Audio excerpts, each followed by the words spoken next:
Fear the Walking Dead Season 3, Episode 4, 100. Now, this was a really good episode. I loved watching this one. We get to see, Salazar's journey from the compound the day that it burnt down up to present day.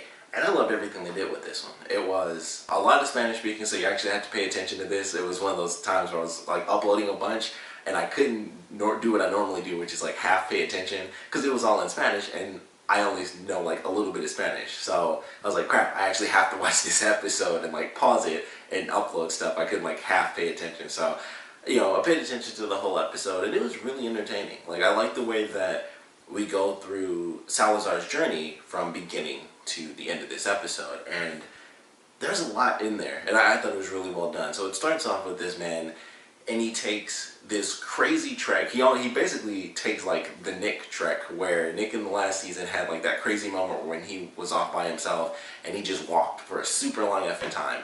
So Salazar gets that moment for himself where he's just walking. He's almost killed, and out of nowhere, this dog ends up saving his life when a zombie has him by the leg. Just barks. The dog just barks at the zombie. The zombie's like, I guess I'll go after this thing that's making noise. And that's it. And he actually lives from that. So he ends up running into this guy who saves his life and is like, hey, I have water, but unfortunately I don't have it on me, so we have to go to it. So they end up going through, this guy plays this recording, it's like, what's going on here? It was very interesting, like what's exactly happening here. So they're going through and he ends up finding out that this guy has a fountain that he goes to, I think it was like every Wednesday or something at 5 o'clock. So he fills up this, big jug of water, they get some water, and then they end up running into like this family. So they also find out, or Salazar finds out that there's this other group that's looking for these people that keep getting water. It's like, at first it starts off like, I wasn't sure. I was like, why are they looking for these people? Like, why are they hiding from these other random people? And it turns out these are the same people that are at the dam. Now, when I first saw them, I honestly assumed that this was like back in time. I thought the guy on the bike was leading him to like that old market. I thought he was going to run into him, like all those people in that market, before Nick ran into them. That's how I thought that was about to play out. But it ends up being the people from the dam. And we find out that this group of people is basically surviving outside of the dam and getting this water because, of course, what we saw from the last episode, the people, this dude Dante that runs the dam, he basically, barters for it. He barters the water off. So they don't really have anything to barter with, so they basically have kind of an inside source that allows them to survive with this little bit of water from the fountain that allows it to, fill up. So I thought that was pretty cool. And, they go through, basically they help Salazar because he has, a really terrible burn, gross looking sequence as well, where it's like, all right, they have to cut the wound, not only because it's basically rotting away, but because he's burned so badly that his pants are fused into the wound. So it's basically like the pants are a part of his flesh at this point. And it looked really gross the way they did it.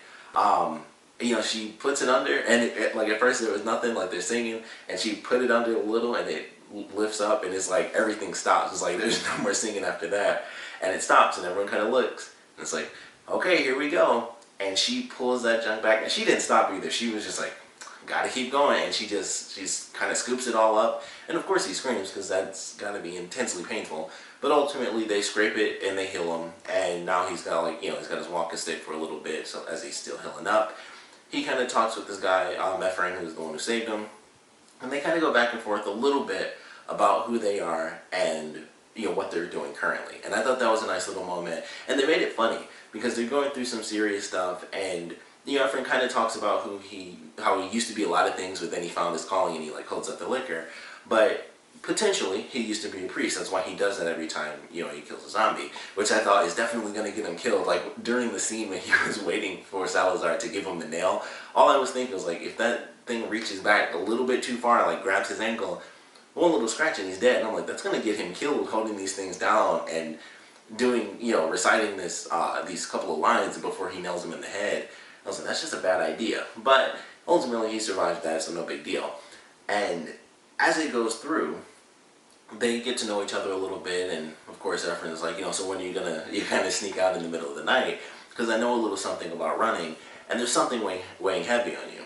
So Salazar kind of talks to him, and at first he kind of just talks about the stuff that's bad, but it doesn't really weigh on him, the fact that he killed a bunch of people. And then it goes to, he doesn't know whether or not he killed his own daughter, but he still needs to know. He needs to find some way to find her. So I thought that was a good moment. And then it goes into, once again, it's serious and stuff. And he's like, the good news, bad news thing. And he tells him the good news. And he's like, but the bad news. And then he actually falls asleep. And it just made me laugh. I was like, wow, they had this really serious moment. And they made it funny. I feel like some people might hate that, but I liked it. I thought it was really good. Like, it was a serious moment that I really enjoyed. And then this dude was drunk and tired, and he just fell asleep in the middle of talking. I was like, yeah, that works. That works for me. And it made me laugh. But I liked that scene. And then Salazar does leave. That's what he planned on doing. He puts the little, he throws like a blanket on that frame, and then he takes off. And so he comes up against this zombie, bashes it in the head, kills the first one. Then this big one with like a huge beard and everything, like a wrestler. It comes up on him, he hits it, of course, his stick breaks. So he's like, well, this is it. He was about to give himself up, and he starts praying, and a freaking lightning bolt strikes the top of this zombie and kills it. And it blows him back, because it's a lightning bolt that's actually realistic. It hit him and it blew him back. I'm surprised he wasn't completely dead. It was like he was raining and he's next to water and everything. I'm surprised he wasn't just straight up murdered from that. But the lightning bolt hits the zombie, kind of blows him back. He passes out in the water. Fortunately, he survives that as well. No other zombies or random, zombie dogs or whatever, if those are even in this universe. But nothing comes along and eats him as he's passed out. Wakes up, and things start to move along, because he actually ends up taking the zombie, puts it into like this grate or whatever, this little sewer, and that's how he ends up at the dam, because these two people find him. He's like hiding underneath, the dead body, so that nothing will bother him. And so once they pull up the dead body, he's like in the middle of it, and he like jumps up and freaks the guys out. So that's how he ends up running back into the woman Lola, who helped him in the first place, and it's like, oh, how's it going? So they have to kind of build upon this lie where it's like, all right, I'll help you out, but it has to be like this. Like, you can't let anyone know that I know you. So of course that's when they start to go through the process. Salazar runs into Dante after having a really awesome encounter with the bodyguard, because I was like, as soon as that dude put his finger in and they did like a medium shot and you see Salazar look up across the table, I was like, oh, he's about to, I don't know if he could kill this guy, but something's about to happen. And he of course stabs him right in his hand, and that's when things start to get a little intense, but Dante stops it. He knows who Salazar is once he tells him his name, and he flips his lip inside out, and he has an S and an N on the inside of his mouth, so he knew exactly who he was. I think he said Sombra Negras. So that was very interesting. I was like, holy crap, like this is, like, we get a bit more information on exactly what Salazar did when he was younger, because they kind of referenced that before. Like, they talk about the dark stuff when he was a kid, and then he grew up in that lifestyle. So we knew that he did something, but this was like, the dude was like, yeah, he was trained by like the CIA and fought communists. I was like, oh, that's more legit than what I thought.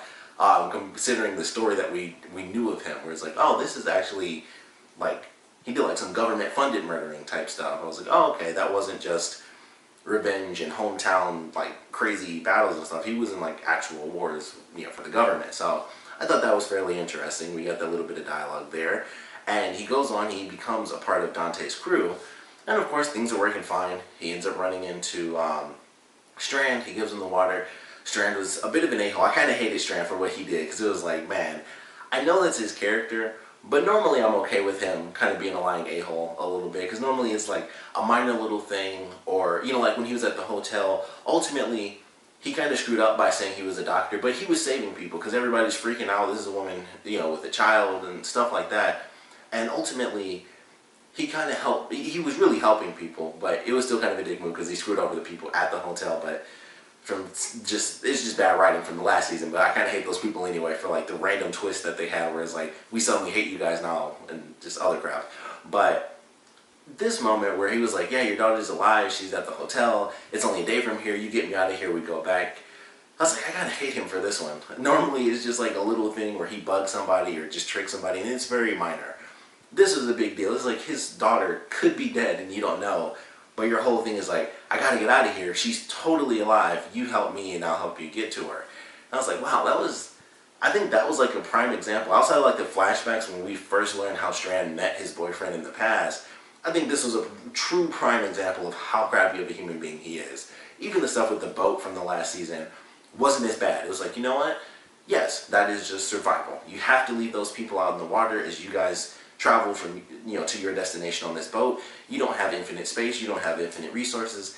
It makes sense. Any of those people could be sick that you're randomly running across on these other life rafts in the water. This was just a dick move. So I was like, wow, I hate him in this moment. So that was interesting. I was like, wow, that was like 100% who Strand was in that moment, where it's like he could be totally honest and just say, last I saw, she was, but his whole thing was just like, I gotta get out of here, so I'll tell you anything, even if it means lying about the life of your only child.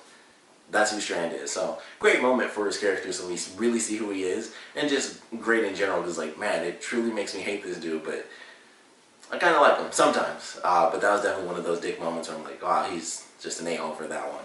But of course, things go along. They end up going pretty much exactly as I expected.